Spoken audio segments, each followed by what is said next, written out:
I'm continuing my exploration of Kyoto by exploring some of the biggest of the tourist sites in the area, from bamboo forests to the Gion district of the city, including going beyond where the tourists stop, such as slogging all the way to the top of a mountain, through 1,000 Torii gates.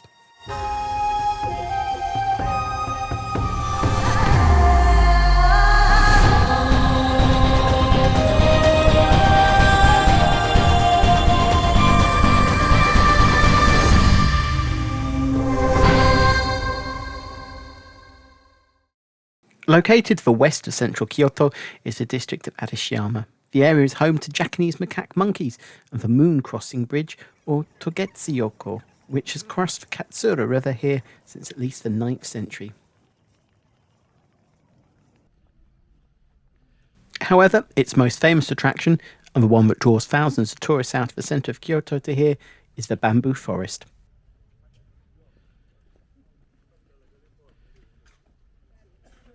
This is a natural bamboo forest consisting mostly of morsel bamboo set around several paths that wind their way through the dense foliage of trunks and wispy leaves at the top.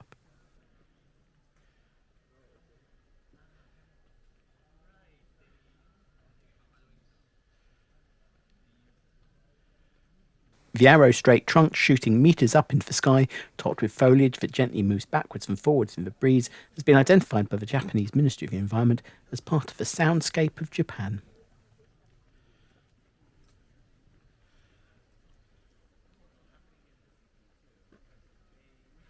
In total, the bamboo forest occupies an area of 16 square kilometres, though most tourists only see a fraction of this wandering through the carefully laid out paths, all attempting to capture that perfect photo, which, unless you're willing to be here at dawn, is going to include several hundred other tourists.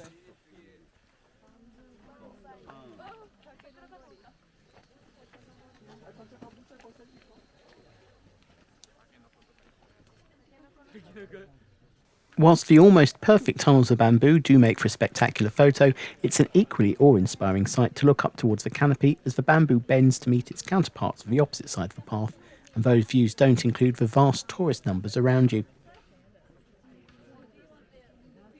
A lot of the tourists visiting are on a quick stop, a walk up the path, turn round, head back either to the tour coach or back to the JR train into Kyoto, but there's much more to see in the area.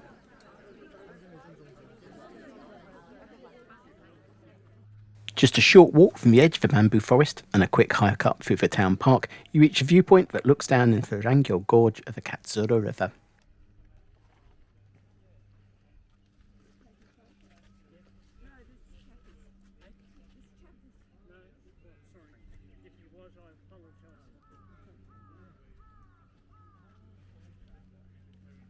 At this point, the river is relatively fast-flowing, but it is still navigable for small boats heading to the buildings nestled close to the river's edge, and the temple located high above them on the hillside. Technically, the Kastura River doesn't start until you're past the moon crossing bridge closer to the centre of Arishiyama, when the Hozu River that was running through the gorge and the Oi rivers join, though most maps call the Hozu the Kastura much further back upstream.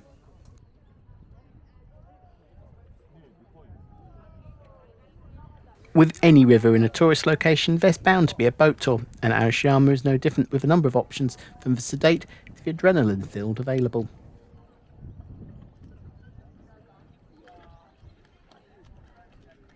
Small Yakatabune, or Japanese houseboats, ply their trade along a short section of the river, entering into the bottom end of the gorge, whilst larger boats start much further up the Hozu River and travel through the whitewater rapids between Kamakura and Arishiyama.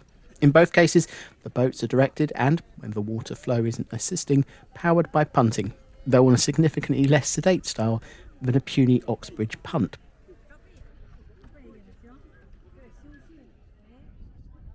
I opted to take a ride on a Yakatabune, a 30-minute round trip into the mouth of the gorge and back to town.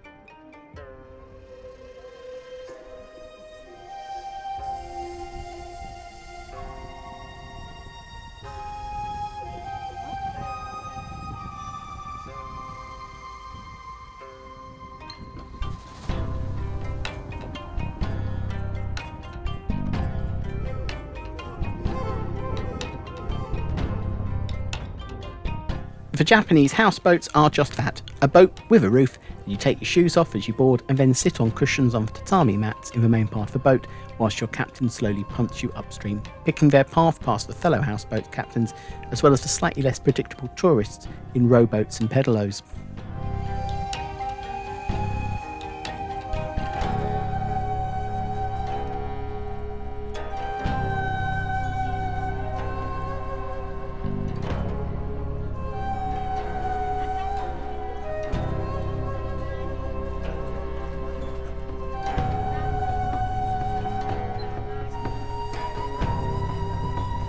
Japanese traders, not one to miss an opportunity, even allow you the chance to pick up something to snack on from the kiosk boat that sails up to meet you as you make your way upstream.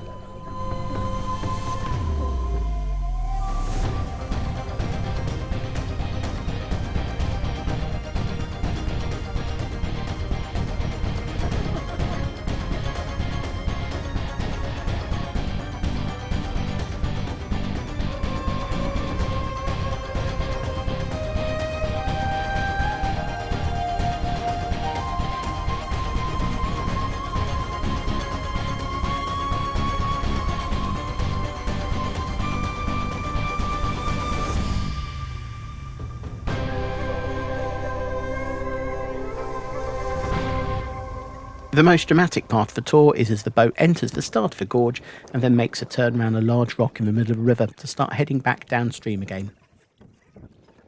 Sometimes you even get very, very close to the rock.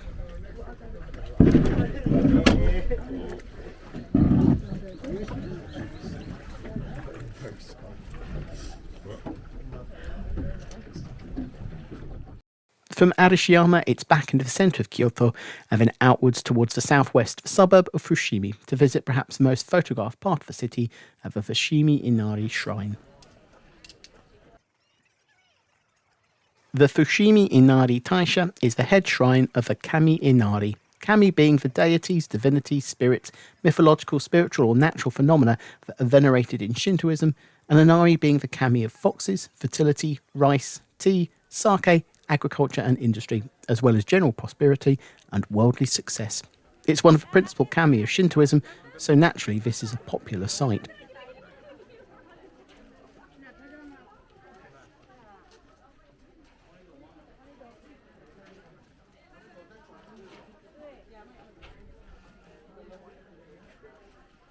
But perhaps it's most famous for the Torii gates, or more importantly the number of vermilion or red-orange painted Torii gates that line the path up the Inari mountain, which the temple sits at the base of.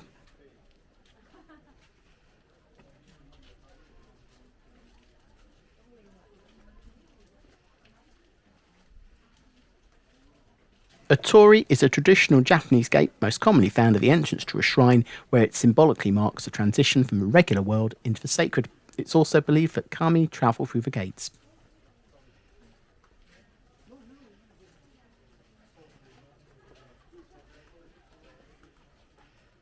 As merchants worship Inari as the patron of business, they're keen to display their intent, and many businesses have donated torii gates to the complex, with the names of the business written on the back of the gates.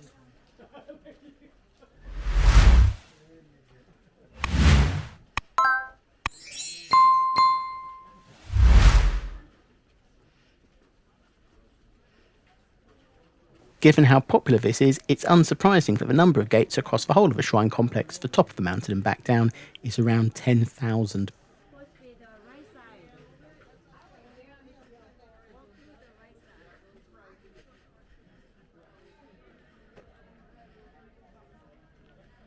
At the base of the shrine complex, around 1,000 gates have been placed together in serried ranks, creating a tunnel-like effect.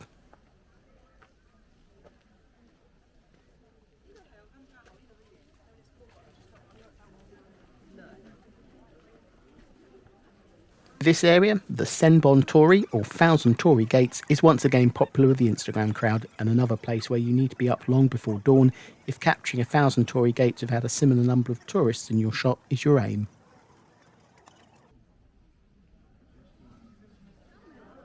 The main block of gates take you up to the Okusha, a place of worship where there are Omakura stone and fox prayer pictures. At this point, many tourists take the route back through the adjacent tunnel of Torii gates and back towards the main shrine, but many continue the walk through the next set of Torii gates, which take you to a rest area where you can make a decision. Here, most tourists take the quick route back to the main shrine, but from here you can also start the climb up Mount Inari towards the summit and past the 15 or so smaller shrines and temples on the way up.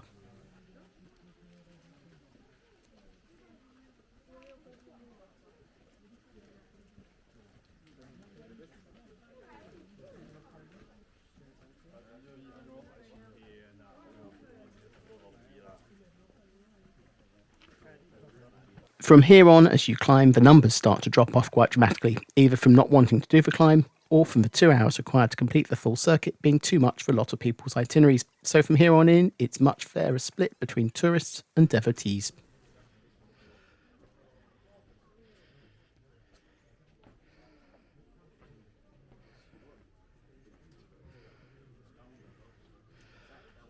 The first steep climb up a flight of stone steps takes you to the Kumataka shrine located by the Shin-Iki pond.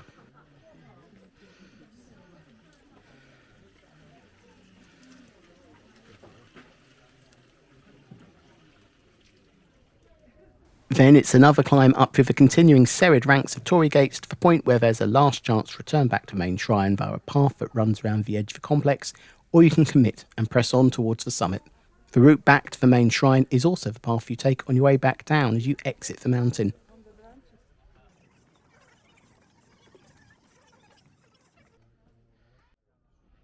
Just before the halfway point up the mountain, you reach a small observation platform where you can stop to catch your breath and take in the views over towards the city before you continue the climb. Shortly after here, you reach the crossroads where the path splits into a circular route, allowing you to go either clockwise or anti-clockwise down the path to the summit and then return here. There are also views from here, and this is the point where most tourists stop before returning, as the path up through and down from the summit is under tree cover the whole way, so there's no further views over the city to be had. From here on, it's another 20 minutes or so to the summit, though the rapidly dwindling numbers of other people around, it's also the most tranquil and beautiful part of the route, as you pass through multiple shrine sites dotted along the path, all the while still walking under the thousands of Torii gates.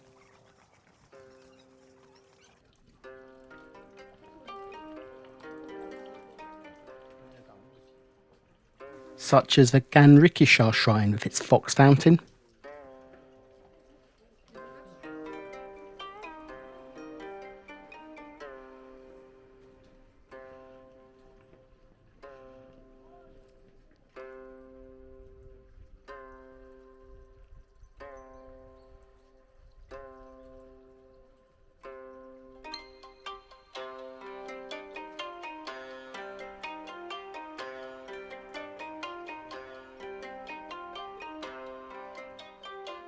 or the large complex of the Chojasha shrine.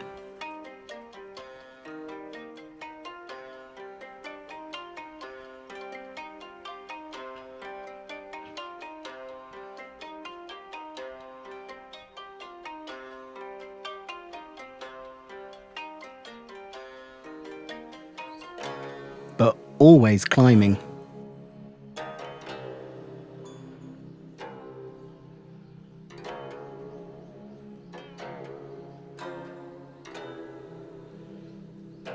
And always surrounded by Torii gates, even high up the mountain.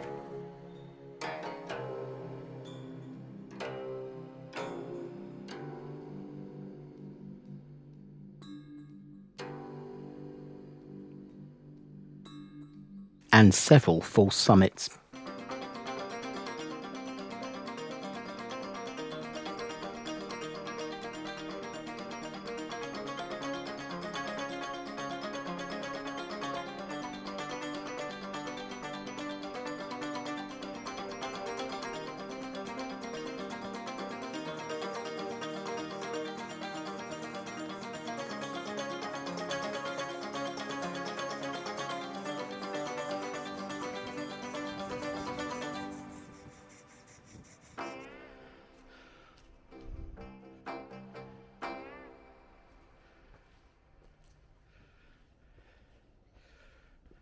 before finally reaching the Kamisha shrine located at the summit of the mountain.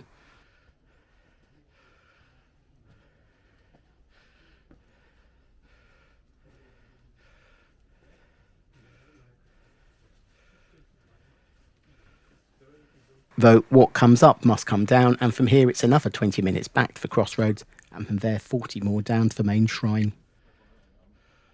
From Fushimi, it's back into the centre of Kyoto and over to one of its most famous districts, Gion, famous for being one of the most exclusive and well-known geisha districts in all of Japan. And infamous for being the site of some of the worst over-tourism and poor tourist behaviour on the planet, with plenty of images and videos of packed streets and tourists trying to photograph the geishas against their will.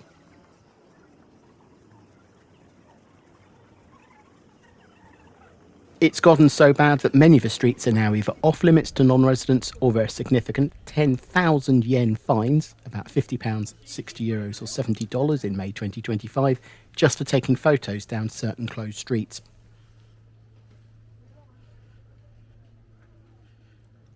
The area originated as an entertainment district around the 15th century around the Yasaka shrine, built to accommodate the needs of travellers and visitors to the shrine.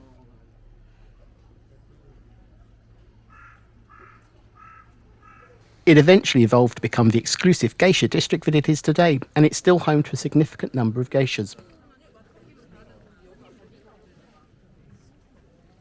Geishas are female Japanese performing artists and entertainers trained in traditional Japanese performing art styles such as dance, music and singing. Their distinct appearance is characterised by a long kimono, traditional hairstyles and almost white or shiori makeup. The district has been declared a National Historical Preservation District, and the city's undertaken a number of restorative projects to enhance the beauty and historical authenticity of the area, including relocating overhead utilities underground so the vistas look close to how it would have done with wooden houses gently rolling down the slopes of hills centuries ago.